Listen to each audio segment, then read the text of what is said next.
स्वाभिमान पर जित बात आओगी उड़े तो भाई सब कुछ भी हो जाएगा। आपने कोई ये टटपूंजिया जिंदगी अपने बस की नहीं है। नवीन जयंत को चोरो चुका गए आगमन छापे मारी गिरी फरसे क्यों ना फरसे दिखाओ भी गए चला भी नहीं की प्रॉब्लम भाई। कोई मुख्यमंत्री जब तलवार पकड़ा है बैठ कर हमने तो विरुद्ध नहीं पकड़ो कि फरसा है त्रिशूल भाला गदा तलवार ये हथियार थोड़ी है। तो उस आम नागरिक की तरह चुपचाप भी तो जा सकते थे, अब वो पर से उनको डराया क्यों? मैं तो सुबह बर्थडे और शाम को मरडे मनाता हूँ। नहीं साला काल मर जाओ, काल की बजाय आज मर जाओ। इस देश में सबकी एक बार नार्को टेस्ट और लाई डिटेक्टर टेस्ट हो जाओ। एग्री नहीं करे साला जो ऐसा। मैं जिंदगी अपने दम पर जी आज तक जो आ रहा चार आदमी चार मेरे दौरे हैं ठाक ले जानता है कंधे वाले चारता है। यहाँ वोट पड़ेगी जात पे धर्म पे अक्षेत्र पे उससे भी नीचे आ जाएगी फिर जात में गोत आ जाए गोता पे पड़ेगी फिर। लेकिन मैं जैसा आपको स्टूडेंट लीडर या लीडर के तौर पे जानता हूँ, स्ट्राइक मारते थे ना, एक एक पंच लाइन जो आपकी होती थी मुझे बड़ी पसंद आती थी। फिर देखा कि आप गायब भी हो गए क्योंकि ना तन मन धन हर तरह से गढ़ा बोता हो गया था। थोड़े ना अपने कही अब पुलिस वाला ने बुलाया है।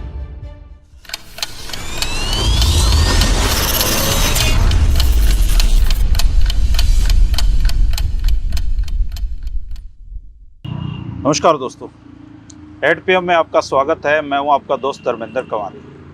दोस्तों आज एक खास मौका है, आज प्रेस डे है और कल का जो वीडियो था हमारा राजनीति की बातें उसमें स्टूडेंट पॉलिटिक्स पर बात हो रही थी और आज प्रेस डे पर आज आपकी खास मुलाकात मैं करवाने जा रहा हूं नवीन जयंत भाई से। रोहतक की स्टूडेंट पॉलिटिक्स में नवीन जयहिंद किसी परिचय के मोहताज नहीं है और आजकल ये चर्चा में है। तो मैंने सोचा कि इस प्रेस डे के मौके पर नवीन भाई से थोड़ी बातें कर लेते हैं स्टूडेंट पॉलिटिक्स के साथ साथ दूसरी भी। सबसे पहले तो आपका स्वागत है। बहुत बहुत धन्यवाद भाई साहब, बहुत घना। एक बार तो मैं आपको बुलाते हुए डर रहा था। क्यों? मैंने सोचा कहीं वो आप भाले और त्रिशूल लेके ना आओ तो फिर नहीं भाई साहब ऐसा है, सारी जगह थोड़ी लेके जाए जा रहे हैं। जिनको जरूरत तो वहां तो लेके जाने भी पड़े। थाने में घुस गए आप तो उसको लेके। तो थाना भी तो हमारा ही है। थाना तो हमारे पैसा तो बन रहा है। थाना कोई न्यू थोड़ी है कि तो बाहर क्या न बनवा रखा है। अब थाने में भाई लोगों ने लागता होगा डर, हमने तो कोई ना लागता भाई साहब। और हम तो कोई उड़ा थाने वाला न मारने काटन थोड़ी, हम तो बताने गए थे भाले फरसे त्रिशूल ये जो भी हैं ये भाई। जब हम जो प्रोग्राम था कावड़ यात्रा का उस दौरान भी साथ में थे। अच्छा, तो इसलिए एक उन्होंने केस 3.5 साल पुराना केस था वो गाड़ दिया। अच्छा। तो गए थे वहां पकड़ लो, पकड़े को ने हम क्या करा बताओ। हम तो अपने बैग कर दिया, बैग पैक करके ले गए थे भाई साहब। मगर चलो भाई के बात जेल की दाल पीनी है। जेल अपने लिए सब, जेल भी जन्नत है, कोई प्रॉब्लम नहीं है। आप कोई फर्क नहीं तो पड़ता। मौका मिला जेल की दाल पीने का? हाँ मैं तो पहले तो एक बार यहाँ यूनिवर्सिटी का ये केस था जब रोहतक जेल में गया था। अच्छा। और फिर उसके बाद अन्ना आंदोलन में था तो मैं भी जेल में था। अच्छा। हालांकि वो तो जेल ही नहीं थी, उड़े तो ठीक ठाक था सिस्टम क्योंकि वो एक बड़ा आंदोलन हो गया था। बाकी जेल में रह हूँ मैं, रोहतक जेल में रहे थे यहाँ बस अड्डे पास। अच्छा नवीन भाई, मैं स्टूडेंट पॉलिटिक्स में बात कर रहा था तो चूंकि आप स्टूडेंट पॉलिटिक्स में बहुत लंबा समय गुजारा है तो मैं एक बार चाहूंगा कि आप थोड़ा शुरुआत से बताएं कि आपका गांव कौन सा है और फिर ये स्टूडेंट पॉलिटिक्स में एंट्री की जो कहानी है थोड़ी बताना ताकि पता लगे लोगों को। ऐसा भाई साहब है कि मेरा गांव है भैंसरू, ये सांपला के पास है रोहतक में। अच्छा। और स्टूडेंट पॉलिटिक्स की तो बात ये है कि मैं 9वीं क्लास में था। अच्छा। तो 9वीं क्लास में जब था ना मैं, तो उस टाइम पे मास्टर के यहाँ झगड़ा हो गया था थोड़ा। मास्टर ने घने डंडे मार दिए थे। अच्छा। तो घने डंडे मार दिए थे तो थोड़ी हो गई थी मास्टर के यहाँ बहसबाजी, तो मेरे को स्कूल से निकाल दिया था। अच्छा। फिर ये छोटूराम स्कूल की बात है जो अपना हमारे गांव के पास में ही है सर, छोटूराम स्कूल जी। उसके बाद फिर 11वीं क्लास मैं डीएवी हसनगढ़ में थे। अच्छा। तो डीएवी हसनगढ़ में मैं एनसीसी का कैडेट था उस टाइम पे। तो भूपेंद्र सिंह हुड्डा साहब की और देवलाल जी की का चुनाव था। अच्छा। जिसको शायद 400 वोटों से हार गए थे देवलाल जी जो लास्ट। तो मैं एनसीसी का कैडेट था और वहां पे मैंने ड्यूटी करी थी। अच्छा। चुनाव में तो उस चुनाव में जब ड्यूटी करी मैंने तो हमारे 100-200 रुपए, कुछ 500 रुपए कितने मिल रहे थे हमने, उसमें तो 100-200 रुपए उनने कम दे दिए। अच्छा। दूसरे स्कूल के जो स्टूडेंट हमारे साथी जा रहे थे उनने बताया कि मारा तो इतने मिल रहे, हमने इतने मिल रहे। तो हमने थोड़ा झगड़ा वगड़ा हो गया, नारे वारे लगा दिए थे। कॉलेजों में तो चल जाता, स्कूलों में नहीं नारे वारे चलते, हाँ, तो फिर उनने भी निकाल दिया मैं। अच्छा। फिर आ गया मैं जाट कॉलेज में रोहतक। जाट कॉलेज में आया, यहाँ पे भी एनएसएस ले ली, एनसीसी ले ली, तो आड़े भी दाल में पानी मिल रहा। एनसीसी एनएसएस उस टाइम पे इस तरह का ही था। तो यहाँ पे भी ऐसे ही हो गया। यहाँ दलाल साहब उस टाइम पे प्रिंसिपल थे। अच्छा। तो उनने बुला के मेरी चेतावनी वेतावनी देकर उसको यहाँ पे भी उन्होंने मतलब पहला प्रोटेस्ट, तीसरी बार निकलते निकलते बचे हैं। हाँ नहीं निकाल दिया था मैं, दोबारा ले लिया था। अच्छा। तो उस टाइम पे प्रोटेस्ट मैंने बीए फर्स्ट ईयर में किया। अच्छा। जो अखबार में फिर बड़ा बड़ा हम गणे बालक लेकर डीसी ऑफिस गए थे कोई स्टूडेंट की समस्या लेकर। उसके बाद मतलब मेरा भाई साहब, मैं यहाँ से ग्रेजुएशन करी। ग्रेजुएशन करने के बाद मैं अमरावती चला गया। अच्छा। मेरे बाबू ने जो है ना अमरावती भेज दिया कि भाई तू आड़े पढ़ा वड्डा नहीं का, ये काम करेगा, तो अमरावती चला गया। तो हम, हालांकि बहुत बढ़िया स्टूडेंट था मैं, उड़े अमरावती भी गया, वहां पर भी टॉप किया था हमने, लेकिन उसके प्रिंसिपल के लिए भी झगड़ा हो गया। अच्छा। तो वहाँ 2 साल रहा मैं, तो उन्होंने मेरे को प्रैक्टिकल में फेल कर दिया। अच्छा। और मैं थ्योरी में और उसमें सब टॉप था मैं सब में, वहाँ पे भी होगी थोड़ी बहुत बात। फिर मैं आया एमडी यूनिवर्सिटी में, फिर एमएमसी करी मैंने कुरुक्षेत्र यूनिवर्सिटी से वापस। फिर मैं जब एमडी यूनिवर्सिटी में आया तो उस टाइम पे यहाँ प्रशासन जो होता था ना, मतलब वो इतना अपने आप को एंडी मानना है, हम बहुत घने एंडी, तो दबाण की जो यार ना दबाया करते, अपना पता नहीं एक आदत थी, अपना दबना किससे था नहीं। एक था जन्म लिया है, इस समय किसी की गुलामी करेंगे, क्यों करेंगे? अब अपना स्वाभिमान और राजा, मैं 2 चीजें न मानू, सबसे बड़ी किसी भी आदमी का सबसे बड़ा स्वाभिमान होता है। पिताजी किसान, खेती हम तक खेती बाड़ी कर रहे हैं, छोटे मोटे दुकानदार रहा से। अच्छा। लेकिन यूं है बाबू ने हमारे को वो फैसिलिटी दी, मेरे ख्याल में बहुत कम लोग आने मिलेंगे। हम तो राजा ही राणा जी हैं, एक आम इंसान की तरह। मतलब मेरे बाबू ने मेरे से 1 लाख रुपए सन 2001 में दिए। अच्छा। तो 1 लाख की उस टाइम पे कीमत क्या थी, आज तो खैर कुछ भी नहीं है। उस टाइम दे देगा भाई तू लेकर जा, तू गांव में पढ़ ले, तू गांव में मत आइए उल्टा। अच्छा। और मैं उसके बाद अपने गांव में कभी गया ही नहीं। मतलब कभी का मतलब है वापस जाके बसा नहीं, मैं बाहर रहा हूँ, हॉस्टल में रहा हूँ। 2013 में ये यूनिवर्सिटी छोड़ दी थी। अच्छा। एमडी यूनिवर्सिटी में डेरा डाल लिया? यूनिवर्सिटी में करीब 10 साल रहा, हॉस्टल में रहे, सारी डिग्री कर ली, पीएचडी भी कर ली, एमपीएड भी कर ली। तो एमडी यूनिवर्सिटी रोहतक का तो मैं क्या करूं, एहसान बंद हो जी। और जो साथी थे छात्र केवल ये एक यूनिवर्सिटी ऐसे जिसने आपको निकाला नहीं? अरे इसने भी निकाला भाई साहब। अच्छा। और इसने तो 3-4 में निकाला, यूनिवर्सिटी ने थोड़ी निकाला था। अच्छा। वीसी थे जो प्रशासन था उनने निकाला था। क्योंकि आड़े तो बहुत ज्यादा हंगामा किया है, और हंगामा के को उसने छात्र हितों की जो बात हुआ थी, आंदोलन हुआ थे, तो हमने तो 2005-6 में तो आरटीआई में मतलब मूवमेंट से जुड़ गया था, आरटीआई लगाया करते, तो किसी को पता ही नहीं था। हाँ उसी दौरान हुआ, 2007 में बुलाए थे हमने उनको, 2007 में उस टाइम पे। तो यहाँ पर उनके भी प्रोग्राम करवाए थे, और भी अलग अलग लोगों को बुलाया करते हम।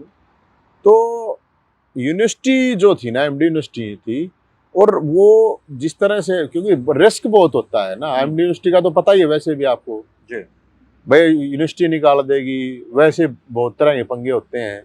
लेकिन भगवान की दया से ठीक ठाक रहा, भाईचारा बढ़िया था, यार दोस्त 1 नंबर के थे।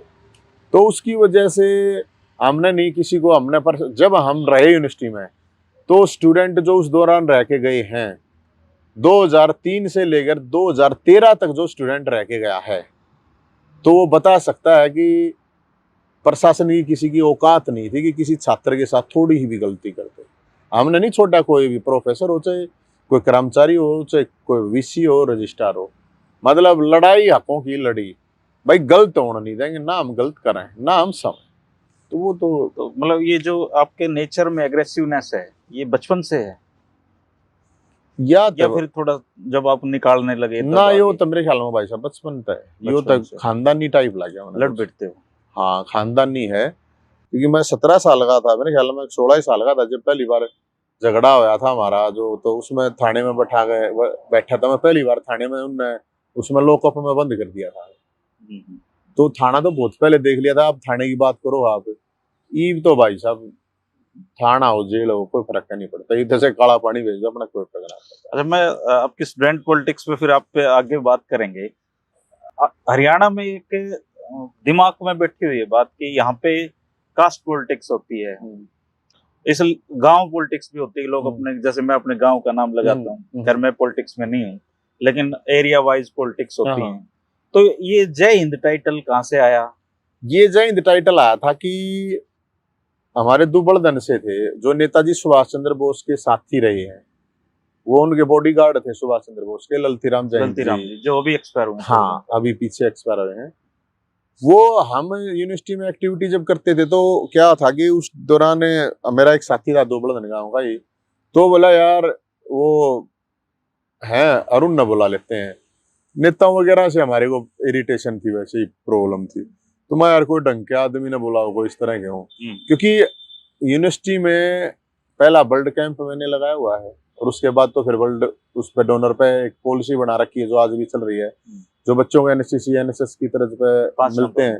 क्योंकि हमने कहा मगा यार हम साबित उम्र तो यूनिवर्सिटी में रहने नहीं, हम लेकर जाए यूनिवर्सिटी रहे और फिर कौन लाओगा, जरूरी नहीं है ना लाओ ना लाओ। मैंने बहुत कैंप लगवाए यहाँ पे, तो उस टाइम पे ललतीराम जी बुलाए थे हमने प्रोग्राम में, जय हिंद छात्र मोर्चा हमारा संगठन था, तो वो बोला भाई मैं वहां तक गया बेटा, काफी उस टाइम पे ही काफी बुजुर्ग हो रहे थे वो, तो बोला मेरी एक बात मान लो माँ जी बताओ, बोला भाई तुम जितने भी ये गोत गात लाओ होना पाछे ये हटा लो। अच्छा मगा जी कोई बात नहीं बताओ, बोला जय हिंद ला लो। तो हमने जितना भी ग्रुप था सारा सबने जय हिंद ही लगाया रखा था, सबने जय हिंद लगा रखा। दिमाग में है कास्ट पॉलिटिक्स आपके कहीं की? पूरी है भाई, सब है कास्ट और क्या है देश में, अपने दिमाग में नहीं, अपना तो भाईचारा सब गला है सारे, मतलब चाहे कोई हो यहाँ पे, कोई दलित हो, जाट हो, गुज्जर हो, यादव हो, पंजाबी, बाणिया, राजपूत, ठाकुर, कोई भी है, आपने तो सारे भाई। और इसमें हमने कभी नहीं माना, हम तो हुक्का पिया करते तो हमारा हुक्का ही था जिस पर कोई भी आगे बैठ के पीस कहता ना, तो इस पे बहुत राजनीति है। ये तो साथ में खाना ब्राह्मण पीते हैं, हाँ, तो जो साथ मिलके हम खाना खाया करते, सारी चीज जो है हमने कभी नहीं माना। लेकिन राजनीति है तो इसमें तो सच्चाई है, ये तो आपको मानना पड़ेगा कि आदमी को हमारे देश की कड़वी सच्चाई है, लोग अगर है कहीं पे भी तो वही राजनीति कामयाब है। मुझे भी एक, मैं आपको याद दिलाना चाहूंगा कि मैंने जब मैं रोहतक आया नहीं था, आपको भी ब्राह्मण समाज ने एक गाड़ी भेंट की थी। हाँ की थी। तो कहीं ना कहीं आपके दिमाग में फिर ये आ गया था कि कास्ट पॉलिटिक्स पे तो चलना पड़ेगा। नहीं कास्ट पॉलिटिक्स पे आप एक बात हो ना, मैं ये वही बात पूरी करूं, इस देश को 2000 साल ये गुलाम रहा, वो गुलाम क्यों रहा है, कड़वी बात है, मेरी राजनीति या उन चीजों के लिए सूट नहीं करती थी। यहाँ गुलामी मानसिकता में घुसी हुई है, आप चाहे आप बॉस की गुलामी करो, चाहे अपने और किसी की गुलामी करो, या अपने निचरले की को आप गुलाम बनाओगे, मतलब क्या है कि वो उसका गुलाम, वो उसका, मतलब कोई कहीं ना कहीं किसी न किसी का गुलामी में जीवा है। 2000 साल इस दुनिया में कोई रहा है कि कोई देश गुलाम है? ये बात तो बहुत भूंडी है। इस देश के आदमी इतने बढ़िया, लेकिन गुलाम कैसे रहे? क्योंकि जो यहाँ जिन लोगों ने राज करा ना, उनकी मानसिकता जो थी, उन्होंने इस देश को बढ़ने नहीं दिया। और मुझे नहीं लगता ये देश तन से, मन से, धन से कभी अमीर हो पाएगा अगर ऐसे ही चलता रहा तो। अभी तो और बढ़ता जाएगा। हाँ, तो विस्फोट पे बैठे, ये तो बैठे हैं हम, और ये सच्चाई है भाई साहब, इसने कोई कहे ना ना ना, कोई सच्चाई है। यहाँ वोट पड़ेगी जात पे, धर्म पे, अक्षेत्र पे, उससे भी नीचे आ जाएगी, फिर जात में गोत आ जाए, गोता पे पड़ेगी, फिर वो ना होंगी तो फिर कोई साड़ी पे गिर जाए, कोई दारू पे गिर जाए, कोई किस सब है, कोई या मैंने फ्री चाहिए या फ्री दे दो, उस पर गिर देगा। ये राजनीति है, तो ये राजनीति रहेगी तो अपना ठीक है। वो कहे ना अपना देश का राम रुखाड़ा आदमी कोई दो रुखाड़ा नहीं हटेगा। लेकिन भाई, ये फिर आप जैसे यूनिवर्सिटी में थे, फिर ये एकदम से आप आम आदमी पार्टी के मंच पे दिखाई दिए फिर अन्ना आंदोलन के बाद में? ना ये आप कोई और एक समझो, नहीं कहां से हुई? देखो, मैं स्टूडेंट राजनीति में भूपेंद्र हुड्डा साहब का यहाँ पे मुख्यमंत्री थे, राज था रोहतक में, और मेरे को याद है कि रोहतक में प्रदर्शन करने जो कंटिन्यू कोई करते थे, कोई था ही नहीं जी। हम प्रदर्शन करते थे, उस दौरान सबको इन चीजों का पता है जितने भी अब राजनीति में आना होता तो भाई साहब उस टाइम पे हुड्डा साहब को नमस्ते कर लेते, आ जाते, क्या प्रॉब्लम थी। राजमाते राजनीति के सीधे राजमाते, अपना बढ़िया 200-400 बड़का का ग्रुप था, बढ़िया ग्रुप था, सारी चीजें थी। नहीं, राजनीति में इंटरेस्ट नहीं था, वो आंदोलन था, आंदोलन में जुड़ गए, बाय डिफॉल्ट हुआ पार्टी बनेगी। अच्छा, आंदोलन उसका किसी को पता ही नहीं था, ना ना ना ना, कोई प्लान नहीं था, बाय डिफॉल्ट एक राजनीति में चले गए, राजनीति में जुड़ गए भाई, एक नई राजनीति थी, नया सिस्टम था। तो राजनीति में आना तो यो है भाई साहब, बाकी अब अपना कोई इंटरेस्ट था नहीं है कैसा कि राजनीति में आऊं। चुनाव भी लड़ा आपने? 2 लड़े। केजरीवाल जी कार देख के गए? हाँ, देखे गए, बिल्कुल 2 चुनाव लड़े वो, लेकिन वोट तो फिर कास्ट पॉलिटिक्स में पड़े भाई साहब। कास्ट पॉलिटिक्स में भी तब पड़ेगी, कास्ट आप में जय भी जय करते रहे लोगों ने, कास्ट में वोट देखो दिया। इस देश में मैं एक और सच्चाई बताता हूँ, इस देश के लिए भगत सिंह फांसी टूट गया, अशफाक उल्लाह राम प्रसाद बिस्मिल चंद्रशेखर आजाद, सुभाष चंद्र बोस, इन लोगों की क्या दुर्गति हुई है यार, ये सोच के देखो ना, दुर्गति हुई है। मैं तो ये कहूँगा दुर्गति। बुट्टू केशवर दत्त तो बम फेंकनिया था संसद में, इलाज करानिया ना मिला कोई, वो तो जिंदा रह गए थे, इलाज कराने वाला कोई नहीं मिला बेचारा, मतलब इतना परेशान होकर मरा है। उधम सिंह था, उधम सिंह का परिवार भूखा मरा है। इस देश में पता नहीं चोर उचक्के गुंडे बदमाश मौज में है। इस देश के लिए अगर किसी ने कोई करके चला गया, वो उसकी अपनी आत्म संतुष्टि के लिए हो जाती है, अच्छी बात है। बाकी ये बड़ी मतलब ना भी पसंद नहीं करते नहीं ना, कौन भाई, इसलिए नहीं करते कि आप मतलब निकल जाओ भी ठीक है मैं देश के लिए कुछ करूंगा। देखो समाज के लिए कोई काम कर रहा है, कोई भी कर रहा है, कहीं पे भी कर रहा है, तो समाज की ये जिम्मेदारी होती है कि उसका लालन पालन जो भी है वो उसकी जिम्मेदारी हो जाती है, समाज की भी। लेकिन अब इसमें क्या कहूं भाई साहब, मैं तो कि हमने तो ये देखा है भाई, मैंने तो पढ़ा है खूब, सबको पढ़ा है, जितने भी पिछले 1-1.5 साल से तो मैंने पढ़े हैं, चाहे अरस्तु ले लो, स्कुरात ले लो, कन्फ्यूशियस ले लो, टॉलस्टॉय, और ये अपने लाओ त्से हैं, रजनीश हैं, स्वामी विवेकानंद, दयानंद, सब कुछ पढ़ लिया। अज्ञातवास था ये, हाँ, ये पढ़ने के लिए था। राम जी जो भी कुछ करे ना ठीक करे भाई साहब। तो ये अज्ञातवास अभी टूट गया है, मैंने कभी अपने जीवन में मैंने अपना जीवन जिया ही नहीं कभी, नहीं। इतनी तरह से सियाने हो गए, सियाना आदमी ने हालांकि यार टाइम टू टाइम होना चाहिए, हम हो गए बहुत पहले बहुत हम देश ना आजाद वो कराओगे, वो हो गए तो उसकी फिर बहुत सी जिम्मेदारी रिस्पॉन्सिबिलिटी हो जाती है, आप अपना जीवन तो कुछ रहा नहीं। तो अब मौका मिला, हालांकि मैंने पहले भी बहुत पढ़ लिया था इन लोगों को, ऐसी बात नहीं है, इंटरेस्ट था तभी पढ़ रहे थे। सवाल ये है कि आपने पढ़ लिया, स्टूडेंट पॉलिटिक्स कर ली, 2 चुनाव भी लड़के देख लिए, लेकिन मैं जैसा आपको स्टूडेंट लीडर या लीडर के तौर पे जानता हूँ, मुझे आप जो मंचों से आप जो एक स्ट्राइक मारते थे ना, एक एक पंच लाइन जो आपकी होती थी, मुझे बड़ी पसंद आती थी। मैंने कई बार आपके फेसबुक पे लिखा भी कि मुझे बड़ा स्पार्क लगता है तब, फिर देखा कि आप गायब भी हो गए। तो ये जो लापता हो गए थे आप, अज्ञातवास जो आपका चल रहा था, ये टूट गया है या फिर जाने वाले हो आप उसमें? भाई साहब अज्ञातवास पुलिस ने तुड़वा दिया इसको? नहीं, मैं इसमें तो क्या कहूँ, देखो 2 चीज मानता हूँ मैं तो, परमात्मा और प्रकृति। परमात्मा और प्रकृति ना, हम और आप लोग कठपुतली हैं, हमने क्या करना है, क्या अच्छा करना है, क्या बुरा करना है, ये हम तय नहीं कर सकते, ये तय है, कोई कितना ही सियाना बना रहो। मैंने ये इस दौरान काफी ये पढ़ा भी है, सुना भी है, ध्यान भी करा है, शरीर पे भी काम करा है, क्योंकि ना तन मन धन हर तरह से गढ़ा बोधा हो गया था, मतलब काफी कमजोर हो गया था, और कमजोर हो गया था, थोड़ा रेस्ट कर लिया, ऊपर वाले ने भोलेनाथ ने कही रेस्ट कर ले, रेस्ट करने भोलेनाथ ने कही, अब पुलिस वाला ने बुलाया है तो उड़े चले गए। वहां फिर आप एक उस आम नागरिक की तरह चुपचाप भी तो जा सकते थे, अब वो फर्ज से उनको डराया क्यों आप? नहीं, चुपचाप, मैं ऐसा ही बताऊं आपको, मेरा तो चुपचाप का ही था। मैंने जो भी मेरे साथी हैं, अब उन्होंने कहा यार या तो बेइज्जती करी।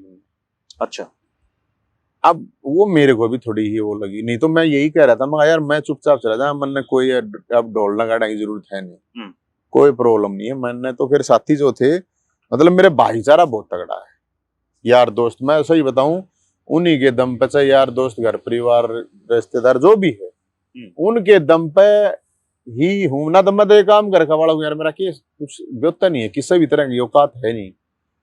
वो बोले भाई न्यू तो ठीक होना। अब हम कावड़ लाए थे, भाईचारा कावड़ यात्रा नाम था उसका, नशे के खिलाफ थी, तो यार नशा तो तब मुकदमा दर्ज हो गया वो था। मुकदमा दर्ज हो गया था। क्यों किया उन्होंने, ऐसा क्या वायलेशन लगा आपके कुछ भी भाईचारे नहीं, वो बोले बोला थारी गाड़ी में हथियार थे, फलाना था, ढकड़ा था, मगा का? यही यार थे, फरसे वर्से ही थे तब कुछ भी नहीं थे। नहीं वे तो हथियार थोड़ी है, ये फरसा है, त्रिशूल है, भाला, गदा, तलवार, ये हथियार थोड़ी है, धार्मिक चीज है। अस्त्र हाँ, हैं ये, अस्त्र अस्त्र है, शस्त्र शस्त्र हैं। ना ना ना ना, ये धार्मिक चीजें हैं भाई। कोई मुख्यमंत्री जब तलवार पकड़ा है बैठ कर हमने, तो फिर उसने नहीं पकड़ो। उसने कोई गदा दे है, भीम ने दुर्योधन गदा दे तो मारा था। हाँ। है तो फिर वो भी तो हथियार, तो फिर वो भी है। तो ये हथियार का कोई मामला नहीं था, ये तो आप इसलिए कि माँ भी ठीक है, तो मैंने किसी का नोता नहीं दिया। मेरे पास बहुत से जो खबर छपवाई गई, नवीन जैन हाजिर हो, तो मैंने किससे तो नहीं की। बहुत लोगों के फोन आए, मगर भाई कोई जरूरत ना, मैं अपने आप से लगा, कोई मेरे ना मेरी ब्योत सर ना मैंने जरूरत से, कोई बात नहीं, भीतर इतने इसे आड़ा बैठे, इसे भीतर काटा। लेकिन जो साथी उस टाइम पे गए थे कावड़ के दौरान, वो सारे आ गए। वो बोले नहीं हम भी चल लेंगे भाई, फिर तो चल लोगे तो चलो भाई। अब फिर चल लोगे तो फिर मेरा ये था कि भाई चल लोगे तो फिर चलो तरीके थे, फिर एक केस और लागना चाहिए, कोई प्रॉब्लम नहीं। लगाया कि नहीं लगाया? ईब तो नहीं लाया, बाकी पाछला भी 4-5 दिन बाद चला गया था। ईब इसका भी मेरा नहीं, हमने तो गई थी, पकड़ लो गए हम, तो आगे यार ये अखबार हम के छपवाओ हो, हमने छापेमारी की, नवीन जैन को चोरो चुका आ गए, आगे मैंने छापेमारी करी, आड़े बैठे हूँ, किससे टाइम फोन कर ले, मैं कोई किसे डाला था, आपने कोई कमी ना है, 20 साल तक मेरा एक नंबर है, आप अनु थोड़ी आए महीने बदलेंगे, आए साल बदलेंगे। तो बंद भी नहीं करा अपना, कोई मतलब ही नहीं था, मतलब था ही नहीं भाई साहब कोई किसी तरह की बात। लेकिन नहीं कोई मतलब वह बात है, आंगली दिखाओगा तो फिर हम तो हाथ दिखावांगे भाई साहब। आपने तो फरसा दिखाया है। नहीं फरसे क्यों ना, फरसे दिखाओ भी यार, चला भी देंगे, क्या प्रॉब्लम है। सवा विमान पर जीत बात आओगी, उड़े तो भाई साहब कुछ भी हो जाएगा। आपने कोई ये टटपूंजिया जिंदगी अपने बस की नहीं है जीनी, साला काल मर जाओ, काल की बजाय आज मर जाओ। मैं 10 सुबह बर्थडे और शाम को मरडे मनाता हूँ। बर्थडे का तो मतलब समझ गए जन्मदिन, और रात का मतलब है मरण दिन। तो मेरा कोई फर्क नहीं पड़ता इस चीज का। थोड़ा सा आपकी पॉलिटिक्स पे चलते हैं, क्योंकि मुझे ऐसा लगता है कि जिस तरीके से आपका कहते हैं वो मेरा जनाजा भी बड़े शौक से निकला, तो ये जो वापसी है आपकी, ये बड़ी धुआंधार है। तो अब ये आम आदमी पार्टी है, ये तो आप इसमें तो बिल्कुल निष्क्रिय हो, सुशील गुप्ता को ये जिम्मेदारी मिलती, तो अभी जो अगर आपको पॉलिटिक्स में आपकी जो नीति जिसकी आप बात कर रहे थे वो मौका देगी, तो किसके साथ आप राजनीति से? भाई साहब अपने बस की राजनीति है नहीं ना, मेरे बस की राजनीति को ना। आप तो शुरू से अंत मैंने बताया, अगर मेरे को राजनीति में जाना होता तो मैं इतना तो समझदार पहले से था ना। 10 तो हुड्डा साहब के जागा हाथ जोड़ते 10 साल तब राज होता, फिर बीजेपी का आ गया तो फिर पलटी मार देता बीजेपी का ना, मन के धक्के खाने थे, इतना संघर्ष की क्या जरूरत थी। लेकिन ऊपर वाले ने संघर्ष के लिए बनाए हैं, कह रखिए संघर्ष कर, कुछ ना हमने सब देख लिया, ये कुछ ना ही एमएलए मंत्री संतरी सीएम पीएम कुछ सोदा ही ना किसी का, ये सारे दुखी हैं, कुछ ना है भाई साहब, अच्छी बात करो हो। कैसे दुखी हैं ये सारे डाल दे, सारी मौज लेते हैं, कुछ मौज ना है, दूसरे लोग दिखा मौज। अच्छा मौज तो भाई साहब आपके मन की होती है, अपने खुद की संतुष्टि सेटिस्फेक्शन की होती है। एक आदमी है, गरीब आदमी है, किसान है, वो अपने खेत में काम कर रहा है, बढ़िया खाओ है, बढ़िया सो है, उसने किसी गोली की जरूरत पड़ती नहीं। ये हमारे जन है या पॉलिटिक्स में कोई भी है सही, हम लोग कोई सुखी ना, ये दिखा रहे सुखी सुखी, सुखी उखी कोई ना होता, ये अपने दिन आगे धक्के दे रहे होते हैं। मौज तो आम आदमी जो हो फिर भी मौज ले है, जीत जाओ तो दुखी, ना जीतो तो दुखी। अरे भाई साहब मैनू कह ला रहा 100 में 99 दुखी, और बताओ 100 में 99 एक की तो मैं कहता हूँ ना, तो क्या तय होना है। अरे सबकी अपनी इच्छा होती है, लालसा होती है, अपनी तो सारी इच्छा खत्म हो गई। अच्छा ऐसा तो नहीं है कि जब आपने चुनाव लड़े उसमें हार मिली उसकी वजह से? ना ना ऐसा कुछ नहीं, हारना जीतना ये कोई बात नहीं भाई साहब। ये तो देखो उसमें आपने जो कॉन्सेप्ट बनाया था कि यार सबसे भाईचारा है सब, लेकिन वो चुनाव में फिर बिखरता है ना, आपकी जो उम्मीदें हैं वो बिखर जाती है। ना वो इतना कोई मैटर नहीं करता। उम्मीद तो पहली बात तो मेरी ज्यादा किसी से उम्मीद रही नहीं, और थोड़ी बहुत रही भी मैंने सब खत्म कर ली। मैं अब किसी पे कोई उम्मीद नहीं रखता किसी भी तरह। केजरीवाल जी से लास्ट टाइम बात कब हुई? वही थी पीछे साल से महीने हो गए जब वही, बस दुआ सलाम। हाँ दुआ सलाम ठीक, और उनका ही फोन आया था? हाँ उनका आया, मेरा आया, एक के बात हो तो उसमें कोई इतनी बड़ी बात ना थी कि भाई होता है ठीक है अगले आग लेंगे अपनी जिंदगी, मेरी अपनी जिंदगी। अच्छा आम आदमी पार्टी का हरियाणा में क्या भविष्य आप देखते हैं? भाई साहब मन की मेरा किसका क्या भविष्य है, कोई भी काम करेगा, कोई भी है भविष्य है। भविष्य तो देखो उससे का होगा, यहाँ पे पैसा लगाओ, जात पात धर्म नक्षत्र की बात करो तो उनका भविष्य हो जाएगा। बाकी तो भविष्य मतलब कास्ट पॉलिटिक्स बिना हरियाणा में गुजारा नहीं है किसी का। नहीं, कास्ट मतलब पैसा भी चाहिए है। पैसा तो बताते हैं राजनीति में आ जाता है अपने। ना ना, इतना मार दो तक देखा है कोने, मारते तो दिया कोने किसी ने भाई, कितना हुआ हमने तो गिरा नहीं। हाँ, मारते तो दिया नहीं। बाकी ये है कि हरियाणा की राजनीति की नहीं बात, देश की राजनीति की है। आप कुछ न कुछ मतलब मान के चलो, उनको क्रांतिकारी करके नहीं सोच के कि हाँ सरकार आ जाएगी, ऐसा मुझे नहीं लगता। किसी भी पार्टी की कोई भी है, पैसा नीला होगा, सच्चाई है ये बात, ये झूठ है ना। पैसा फूको तमाशा देखो, पैसा फूको और तमाशा देखो, ये है। और वो डोंडरेबाजी है, प्रोपेगेंडा है। अब वो तो जो जितना करेगा। जो जितेंद्र मलिक हमेशा एक बात कहते हैं, मैं आपको बता रहा हूँ, पसंद आएगी। वो कहते हैं कि पब्लिक को आज के दिन ऐसा माहौल बन गया कि पब्लिक को नेता तो चाहिए महात्मा गांधी जैसा, लेकिन वो चुनाव लड़े अंबानी जैसा। ठीक बात है। बोले जिस आदमी ने अंबानी जैसा चुनाव लड़ा है वो महात्मा गांधी जैसा कैसे हो सकता है? नहीं, वो बिल्कुल सही कह रहे हैं वो मलिक साहब बात है। और ये कड़वी सच्चाई, और इसमें कोई वो है नहीं भाई साहब। जब तक आप आदमी को एक उससे नहीं देता वोट, को 10 पैरामीटर होते हैं, 10 पैरामीटर हो गए तब वो वोट डालता है। अब उसको क्या फायदा है वोट डालने से, क्या फायदा हुआ? वो फायदा देखता है कोई भी है आदमी। और बलिदान के टाइम जा लिया भाई साहब, तो दान है, दान करेगा जो मिल जाएगा। नवीन भाई, मैं सबसे लास्ट में ईमानदारी से अब तक की आपकी जिंदगी का जो कंक्लूजन है, क्योंकि मैं देखता हूँ कि हरियाणा के जो यूथ है वो अपने काम धंधे छोड़ के ना पॉलिटिक्स में घुसा हुआ है। कोई किसी नेता की वो आपकी बात है, कोई किसी की चलम भर रहा है, कोई किसी की उक्ति भर रहा है। तो उन जो युवा है हमारे, उनको आप क्या मैसेज दोगे? अपना जो कंक्लूजन है वो दे दो। मेरा मतलब कंक्लूजन सच्चे वाला झूठे वाला, सच्चे वाला, ताकि वो अगर वो इस लायक नहीं तो अपना काम धंधा कर लो भाई। देखो मेरा तो हरियाणा के युवाओं से देश के युवाओं एक ही कंक्लूजन है भाई, घरा पंचारो बराम रपिए हो तो राजनीति कर लियो, थोड़ा बेइज्जती करवाने की जी करता हो तो कर लियो, बाकी नाश करना हो अपना घर का, खुद का अपना करना हो, अपने आसपास क्या नाश करना हो तो राजनीति कर लियो। और भाई देखो मैं तो नाश करता ही है, इसमें आया था, हालांकि मेरा बाबू क्या हारता तो हमारा नाश करेगा, तो नाश करेगा ही, वो नाश के है के नहीं है। बाकी राजनीति जो है करने भाई, सेवा भी बहुत है, अगर आप अच्छे तरीके से करोगे सेवा भी बहुत है। लेकिन अगर कुछ पाने के लिए मैं न्यू हो जाऊं, मैं न्यू बन जाऊं, मैं ये कर जाऊं, उसके चक्कर में फिर आप परेशान होंगे, बाद में तंग होंगे। आम आदमी की सफलता के चांसेस कम है, आम आदमी की सफलता के चांसेस बहुत कम है भाई साहब। वो इसलिए है कि इतने मतलब बागड़बिल्ले हैं, इतने पैसे वाले जिनके खानदानी पैसा है। और पैसा तो भाई साहब देखो, मैं 1-2% आदमी की तो कहता नहीं, उसके पास हो जाओगा ईमानदारी से अलग बात है। बाकी 90% पैसा तो तब होगा जब आप बेईमानी करोगे।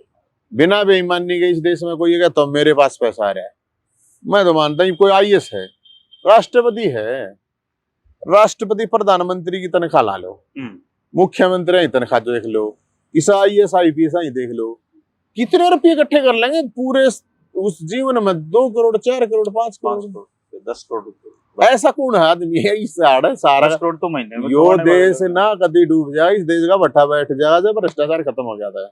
यह भी बताऊं मैं आपने, मजाक नहीं है, भ्रष्टाचार खत्म हो जाएगा, देश का भट्टा बैठ जाएगा, आधा देश भूखा मरेगा भाई साहब। अच्छी बात करो, हो कौन सी जगह बता दो जो सच्ची बात है। गुलाबी नोट काम भाई मैं देखो इस देश में मतलब जैसे बात करी जाती है करेक्टर की, करप्शन की, बहुत अच्छी बातें हैं। वह कौन सी मशीन है यार, इस देश के सारे नेताओं ने पकड़ लो, वो क्या यार, वो क्या कह रहा है, टेस्ट हो यार, झूठ बोलने वाला, एक झूठ मशीन, एक लाइव डिटेक्टर टेस्ट हो है, वो ये यार एक और है, वो नार्को टेस्ट हो है। मैं ये बताऊं, हालांकि देखो मैं जब ये बात कह रहा हूँ तो सबसे पहले मैंने कहूंगा मैं बैठने तैयार हूं उस पर। इस देश के जितने भी नेता हैं, जितने अधिकारी, मतलब बड़ी जिम्मेदारी तो उन्हीं की है समाज के प्रति ना, वही है चौधरी तो। इस देश में सबकी एक बार नार्को टेस्ट और लाइव डिटेक्टर टेस्ट हो जाओ, मैं ये कह रहा हूं अगर 5% भी नेता हम एग्री करते हैं इस टेस्ट के लिए, एग्री नहीं करे साला कोई, अच्छी बात करो आप, एग्री नहीं करे, बात तक इतनी बड़ी करवा लो किससे, तो सारा सिस्टम खराब हो तो जाएगा। मैं बताने लग रहा ना भाई, आप नीचे तो ले गए, ऊपर तक पीएम तो लेगा, पीएम तक चले जाओ, जो सच्चाई है, ऐसी बात नहीं है, ये सच्चाई है। ये सब कहने की बात होती है। कितने भी एमएलए, कितने घने थोड़ी हैं, 5-4 हजार तो सारे देश में एमएलए होंगे, इतने ही होंगे, 800-700 जितने हैं ये एमपी हैं, सब ने मिला लो, सब ने मिला के लग गए भाई इतना सिस्टम तो है। एम्स मैंने मुझे दिखाई दे गया नवीन जयंत को कोई पार्टी नहीं लेने वाली अब।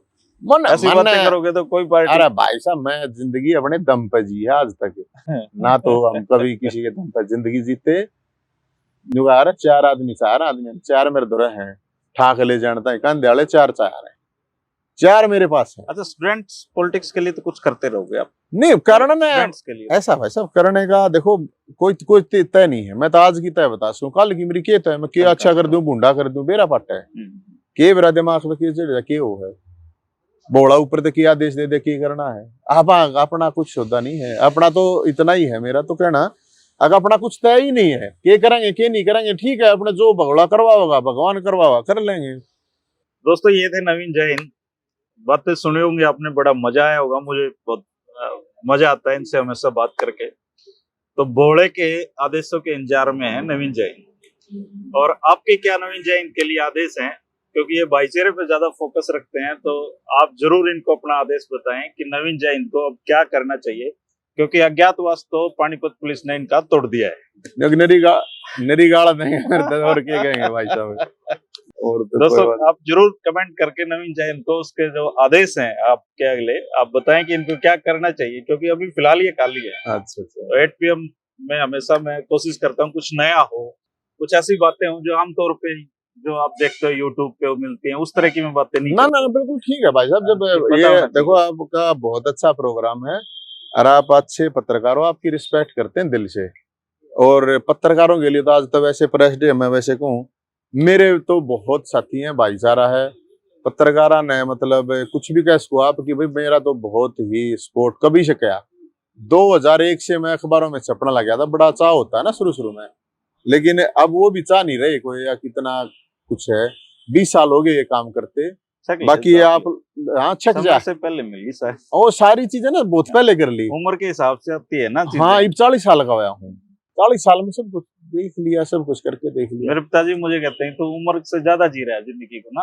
हाँ वो भी गलत है मेरे ख्याल में, वो ठीक होना चाहिए, क्योंकि जब खेलने की उम्र थी तो मैं पढ़ रहा था, जब पढ़ने की उम्र थी नौकरी कर नहीं, मैं खेल रहा तो शुरू था ये, पर ये जो और काम कर ले, जो गाँव मतलब समाज के बड़े लोगों के काम थे ना भाई, सामाजिक दूसरे लोगों को जो काम करने चाहिए थे सामाजिक, उनको करने थे, हम छोटे ही लग गए ये समाज के चक्कर में।